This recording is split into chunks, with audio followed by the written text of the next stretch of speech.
বিএনপির মনোনয়ন দাবিতে কাফনের কাপড় পরে বিক্ষোভ করেছে কুমিল্লার ১০ আসনে মনোনয়ন বঞ্চিত প্রার্থী বিএনপির জাতীয় নির্বাহী কমিটির সদস্য মোবাশ্বের আলম ভূঁইয়ার অনুসারী বিএনপি নেতাকর্মীরা।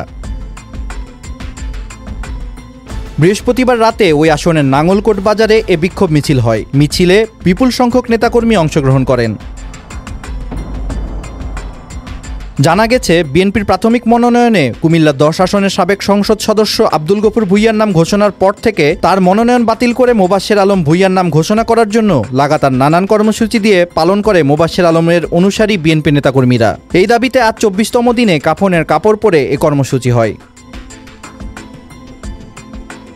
দেখা যায়, নাঙ্গলকোট উপজেলা স্বাস্থ্য কমপ্লেক্স এলাকা থেকে বিক্ষোভ মিছিল শুরু হয়ে বাজারের প্রধান সড়ক প্রদক্ষিণের পর শেষ হয় বটতলায় এসে। এ সময় নেতাকর্মীরা চূড়ান্ত মনোনয়নে মোবাশ্বের আলম ভূঁইয়াকে দেওয়ার দাবি জানিয়ে দাবি পূরণ না হওয়া পর্যন্ত আন্দোলন অব্যাহত রাখার ঘোষণা দেন।